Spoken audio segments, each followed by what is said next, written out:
Alright, what's going on, people? Welcome back. Thank you for tuning into this Friday episode of the LNBE podcast, where LNBE stands for literally nothing but everything. I'm Mike Rispoli. And guys, thank you so much for following, listening, sharing, doing whatever you gotta do to help me grow this, because without you guys, this would all be for nothing. So I really do appreciate that. And also, if you guys want to find me on my socials, you can do so on Instagram and TikTok at the LNBE pod. And also feel free to send me a write-in with an email. You can send that to lnbemedia@gmail.com. So let's go ahead and dive right into this bitch. And what the hell are we going to talk about? What I'm thinking is that we can talk about is, because I recently just saw it, we can talk about some of the Jets drama that's going on with Robert Sala getting fired. I've been watching my Yankees. They've been doing pretty well. We could talk a little bit about that. And then we can also just kind of talk about some random stuff that I saw just on the internet, some fun little things. And to wrap it up, we'll talk about some of the little write-ins that you guys have been sending me. And I also have some suggestions that I can give you guys when it comes to some Halloween movies. Because now, as of what I'm doing, is I'm actually trying to do one horror film a day. Just to see if I could deal with it. And it's kind of funny because after watching a few of them now, I kind of get it. Before, I was just talking my shit because I was just screw that. I never really got into it. But I think it really does depend on the kind of film that you're watching. So we can also kind of get into that a little bit. Alright, so with that said, let's kind of start things off here. And honestly, the very first thing I want to do is I want to say I hope that everybody who is dealing with all of these hurricanes and all of these crazy ass storms down in the southern United States is doing okay in all aspects, whether it be physical, mental, emotional. And I truly, sincerely hope that you guys have access to all the resources that you need, or you can get all of the resources that you need. My heart and prayers go out to every single one of you who is being affected by this. I can only imagine just how scary and horrible things might be. So I truly hope that you guys are all doing okay. But okay, time to be selfish. Let's talk about me for a quick second. I don't know if you guys can hear it in my voice. I feel like I'm fighting some sort of an allergy or something. Friggin' October. I've been sneezing like an asshole. Oh my god, that actually reminds me. I remember I worked for a guy one time, and his allergies were so bad. I actually started that job in August. And I remember when I worked for him, it was around the same time as now in October. He would sneeze to the point where it was almost like he was possessed. He couldn't even get out 2 words without sneezing in between. It was just a constant sneeze fest. Could you imagine if that poor son of a bitch lived back in the 1600s? I honestly don't think he would come out alive. Because I can only imagine, if you had massive sneezing fits like that, then I think that they would have probably burned you at the stake, right? Yeah, because I think the whole term, I could be wrong on this, somebody's going to have to look this up or correct me or whatever. But at least from what I've always been told, I always thought the reason why we say God bless you after we sneeze is because way back in the day, I think they thought that you were expelling the demon within you. So imagine somebody with a ton of allergies and they're just sneezing so much that people are just holy shit, this dude is actually possessed. So they just burn him. So I don't know. But alright, speaking of getting burned, we gotta talk about this Jets stuff. Because the Jets just seemingly like to implode more on themselves than that Titanic submersible. Because I've been trying to look into this as much as I can. Just because it's what the hell happened? Because the Jets fired Sala, their head coach. And it doesn't make sense why you would do that 5 weeks into the season. Because I gotta be honest, I don't think that Robert Sala, even though some people might disagree, I thought he wasn't that bad of a coach. I saw on Pat McAfee's show that he put up a tweet from Jay Glazer saying Sala was blindsided by it, but even more importantly, from what I also saw, Craig Carton over on FS1 said that he knows exactly what happened. Alright, so according to Carton, it was after that Vikings game that the Jets lost, and allegedly it's due to the fact that Sala wasn't going to fire Nathaniel Hackett, who's their offensive coordinator, because he's too close with Aaron Rodgers. Now, if nobody knows what's going on with that, from what I know, Nathaniel Hackett was the offensive coordinator in Green Bay while Aaron Rodgers was playing there, so they're pretty tight. Nathaniel Hackett also I don't know if it was last year or 2 years ago. I can't remember the timeline. But at one point in time, I think he was the head coach of the Broncos. And during his tenure, he was absolutely terrible. Nathaniel Hackett, I mean, with a name like Hack in your name, you're really going to trust this guy with your fucking football team? Because the dude is just awful. And even now, he's probably regarded as like the worst offensive coordinator in football. So, all right. That's besides the point.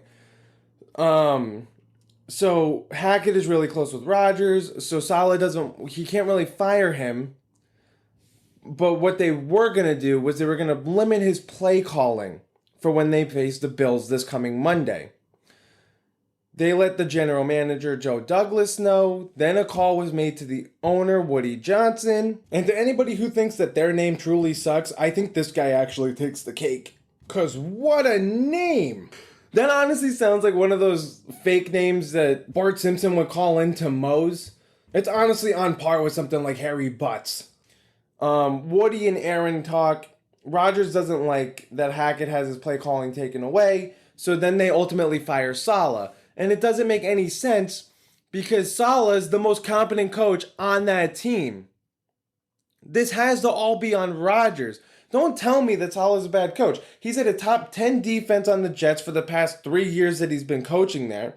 He went 4-13 in 21, 7-10 last year. I understand the 4-13. That looks a little bad, but you got to give him some leniency. He's a new coach, new system. They're going to try and start out with their new rookie quarterback. Guy ends up going number 2 overall, ends up being probably one of the biggest busts ever. But at the time, you're kind of thinking, oh, Zach Wilson's just trying to learn the system. Same thing kind of happened with Peyton Manning. I think he threw the most amount of interceptions his rookie year. I think that record still stands today. But to me, it actually kind of seems that Aaron Rodgers is the one who's at the helm of all this drama. Because you would think with a name like Woody Johnson, you'd have enough dick in your life. But apparently he also wants to suck Rodgers's. So to keep him happy, he fires Sala, keeps Hackett. And because Robert Sala and Rodgers didn't have the quote-unquote greatest relationship, I mean, we all saw that awkward-ass hug that they had during the Pats game. But you know what? All right, here's what I'm going to say. It's what everybody else has also been saying. It wasn't Robert Sala's fault that the team lost against the Vikings. Last time I checked, Robert Sala wasn't the one who threw 3 picks. Fuck football, dude. Rodgers should give a masterclass in what it means to be a choke artist, because the dude consistently also would choke in the playoffs when he was playing with the Packers. Now, this is not to say that what he did do on the Packers was not sensational, because what that dude was able to accomplish during his playing time there was absolutely astounding. He's honestly one of the most talented QBs to ever play the game of football. But, dude, the fact that you're such a prima donna and you're going to the Jets to try and rebuild a Super Bowl team, and now you've got all this drama, it's going to ruin your legacy, dude. Think about all the great quarterbacks that switched teams later in their career. Joe Montana went to the Chiefs, got them to an AFC Championship game. Peyton Manning went to the Broncos, got them to 2 Super Bowls, won one of them. Got blown out in the other one, but still. He retired on top because he won the second one. Brady, all those years on the Pats, goes to the Bucks, first year there, wins them a Super Bowl. Hell, you can also look at Brett Favre. Yeah, sure, he had bad teams with the Jets and whoever else he played for after he left Green Bay, but at least he brought the Vikings to the playoffs. He lost to the Bounty Gate Saints, ends up throwing an interception that lost him the game, but I'm pretty sure that was an NFC Championship game, was it not? If you're gonna be a prima donna about leaving a team, then you have to show the success afterwards. But then if you're the one who's making all of these decisions because everybody just wants to adhere to you because you're the great Aaron Rodgers, and you're the one who's ultimately imploding this team based on the coaching staff and all the players that you wanted to bring over, think about that. You are the fucking problem. It's not the coaching. I think everybody thought this, myself included, that if Robert Sala's team had a competent quarterback, they were destined to be playoff bound. Garrett Wilson, Breece Hall, you've got great players on that team with a competent quarterback. Who knows what could happen? And Rodgers, in my opinion, is actually the one causing all of these problems. And also, he's not playing as well as we all thought he would. So Sala became the scapegoat at the end of the day for a really bad offensive coordinator and a quarterback who just appears to actually be washed. So sorry to Sala. But in other football news, something else that I saw that actually made me very happy is I guess the Browns finally getting their shit together. There's talks, according to Nick Wright, that the Browns might try and trade Deshaun Watson for a first round pick. Now, I think whoever takes that trade is an idiot because I would ask for 2 first round picks. And the reason why is because if you're looking for a quarterback, you would use 1 pick for your first round pick, but then you'd also use the other first round pick for a quarterback because I'm cutting Deshaun as soon as I get him. Because it's not my responsibility. The Browns still got to pay out that contract. They're the ones who decided to pay $230 million to a rapist. Not their fault. So you cut Deshaun, and then finally you get Deshaun out of the league. That's the smartest play here because there's no reason as to why a guy like Deshaun Watson, as I've said before, should even be stepping on a blade of grass in any sort of stadium because fuck that guy. If the NFL were smart, they would have taken the MLB route and they would have done what they did with Pete Rose. Because Pete Rose, when he got caught with gambling and all that stuff, actually, thank you to the writer who wrote into me telling me that Pete Rose did in fact bet on baseball. But I looked into it a little bit more. He actually did not bet on the Reds. So that was a non-issue. It wasn't like he was trying to shave points or anything like that. So, yes, he did bet on baseball, but I don't believe he bet on the Reds.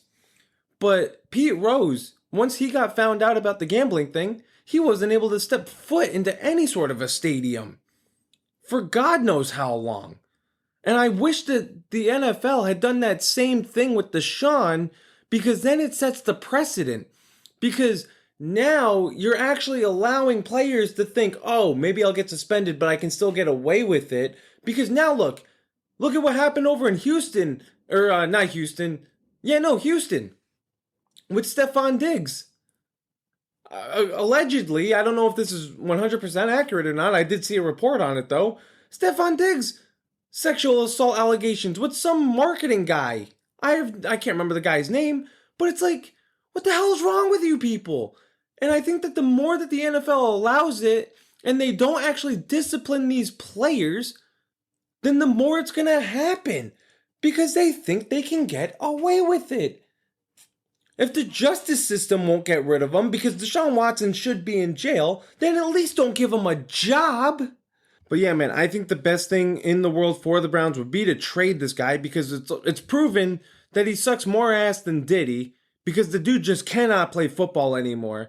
So trade him, eat the contract, you made your bed, you gotta lie in it. And then that other team, whoever it is, I hope to God they do the right thing and they just say, fuck you, get out. But all right. Additionally, as I mentioned, we got to talk some Yankee stuff. I did catch some of the playoff games against the Royals. The one that I mainly remember, though, was actually Wednesday night's game. I only caught, like, the later innings. But it seems like Stanton has been having a fantastic series. I think on Wednesday he went 4 for 5. He's been seeing the ball well. I've given this guy shit in the past, but this bum has actually showed up. But what's really upsetting is the fact that Judge just seems to have hit a slump. And I have no idea what's going on with him. But I will say, I like that kid Volpe, that new shortstop. I don't know, man. He's just got like, I don't know, there's something about him that I just like. He's not fantastic, but he makes plays when you need him to make plays. Because on Wednesday night, there was a ball that was hit at the end of a bat. One of the announcers even thought it was a line drive base hit, which it wasn't. But Volpe just went out and got it. Made a nice catch at second. I was like, why the hell is he over at second? I didn't think the shift was legal in baseball anymore. So, really great play. Because honestly, I think at that point, there was a guy on second. So if Volpe doesn't make that play, there's another run scored. I think the Yankees possibly could have lost that game. So they ended up going 2-1 in the series. Oh, but I know why I think I like Volpe, because he kind of gives off Brett Gardner vibes.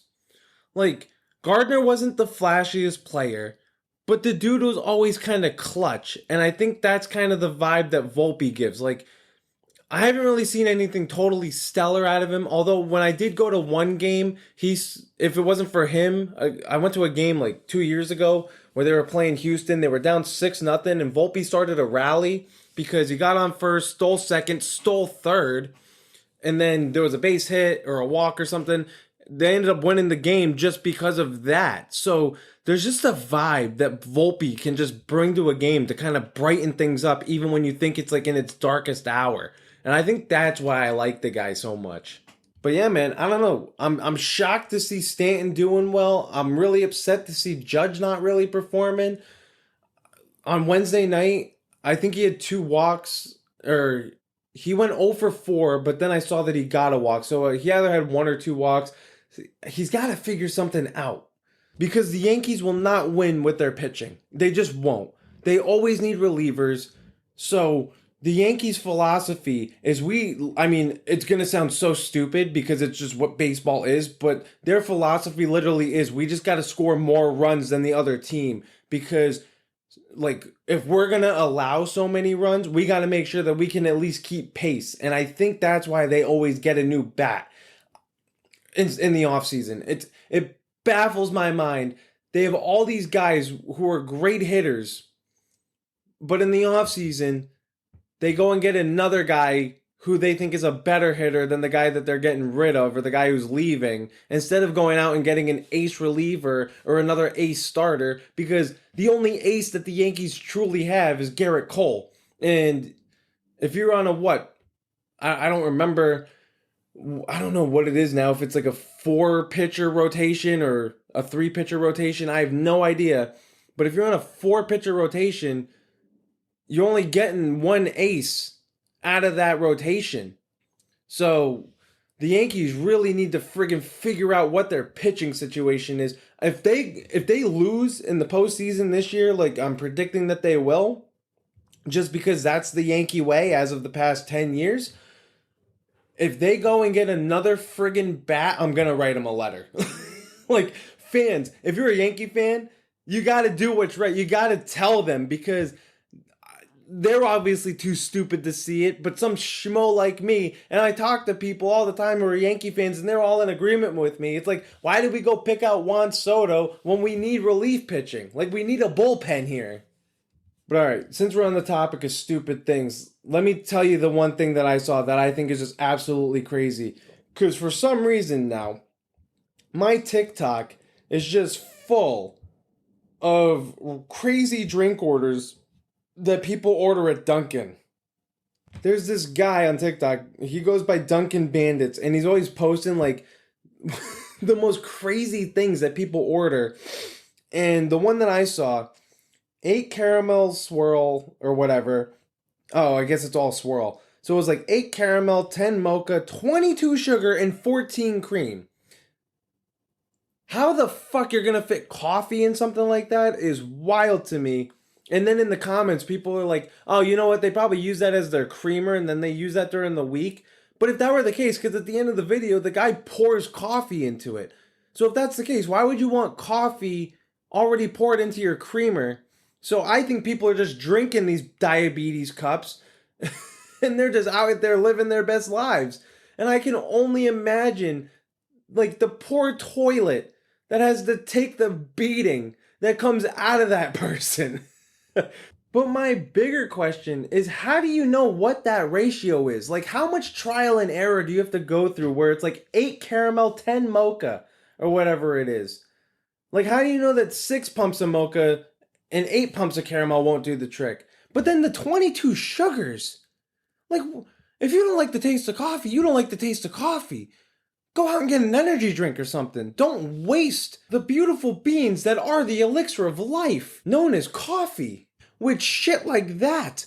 And I mean, honestly, like, I have no soul. I drink my coffee black, but this is also just because I'm stupidly healthy, and I'm just like, I don't want the added sugar from, like, the sugars and the creamers and all that stuff, so I just drink my coffee black. If I want flavored coffee, I never get it out of place because of the fact that it's all syrups and sugars or whatever. If ever I want flavored coffee, I go buy the beans in the stores and I make it myself at home. So that way I still get the flavor, but none of the calories. But I don't know, man. It's crazy because these are very typical. The guy's got hundreds of these videos, and we all wonder why there's this obesity epidemic in the United States. But then you look at people's coffees order like this, and you're just like, oh, all right, that tracks. Because I can only imagine the amount of sugar that's in those syrups as well.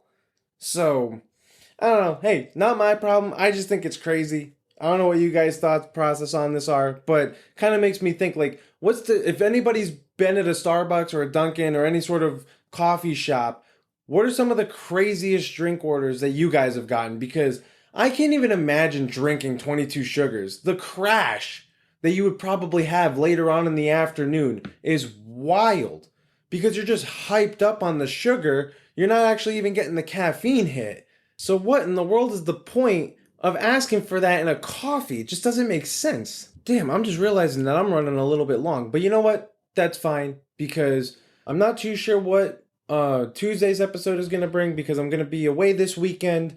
So I might be able to put something out. I might not. So in case I don't, then we can just have this one go a little bit longer because I also still got to get into some of your write-ins here. A couple weeks ago, I mentioned that I couldn't watch possession films because it's just too real for me. I had a person write into me and say that the reason as to why, and this is something I never would have thought of, the reason as to why possession films seem a little bit too real is because people with mental health issues in a state of crisis could at times resemble the people being possessed in horror movies, i.e., multiple personalities, blaming an action on a voice in their head, getting extremely violent, but no recollection of it after the fact. So I guess this person's point is that possession makes you act crazy, and crazy is something that people can just naturally do in their everyday lives, as you can see with some of the horrible things that people are capable of doing. I don't know. But also, it's kind of making me think, like, back in the day, if somebody was totally mentally unstable, like somebody who you would picture in a straitjacket in an insane asylum, they would technically act as somebody who was possessed in a movie would, right? But to the person who wrote in, please write in again because I feel like I might be misinterpreting some of this. But maybe this is just because I'm a Catholic. But to me, the idea of possession being too real, it's not so much as representing a mental health disorder as much as I think it just comes down to the fact of like what the devil is capable of having you do. And that's what truly scares me. Another thing that scare me are honestly all these friggin' horror films that I have been watching. And I apologize, I have not gotten to some of the ones that I've mentioned on the pod, but that's just because I've been lazy and I didn't really check all the streaming platforms. But I did reach out to the person who gave me all of the suggestions, and she told me which platforms each one is on. So there we go. What I did do though was I watched A Quiet Place. I'd never seen it before. I knew that John Krasinski was in it, so I was curious about it. Holy crap, what a movie that is. First of all, it's incredibly interesting just about this idea of like it being a silent film, but it's not a silent film. It really actually kind of reminded me of Bird Box. If anybody watched that movie back when it came out, that was like a huge hit. I personally prefer A Quiet Place over Bird Box any day of the week. I think the acting is a little bit better. I think the storyline meshes a little bit more cohesively. Literally, one is about being deaf and one is about being blind. But if you haven't checked out A Quiet Place yet, I would 100% recommend that movie. I thought it was fantastic. I actually thought it was so good, I doubled down and I found the second one and I watched that as well. I actually like the first one more though. But my God, A Quiet Place. I was on edge the whole time. And it wasn't because I was scared. It was just a matter of just like, holy shit, what is gonna... It was more of like a thriller than it was a horror, which is kind of what I liked about it. Actually, you know what? The best way to describe it is kind of like I Am Legend meets Bird Box. So if you liked both of those movies, then you would 1000% like A Quiet Place. But yeah, guys, keep the suggestions coming. I'm gonna keep going through your list. I know we went a little over, but I think that does it for me. If you guys like this episode, please share it with a friend. Please continue to rate the show, comment on the show, on whatever podcast platform you're listening to this on. Please check out my Instagram and TikTok at the LNBE Pod. And if you guys want to write in, you can send an email to lnbemedia@gmail.com. And again, I hope everybody down south is doing okay. Seriously, hearts and prayers go out to all of you. Thank you guys so much for listening, and I'll catch up with you on Tuesday.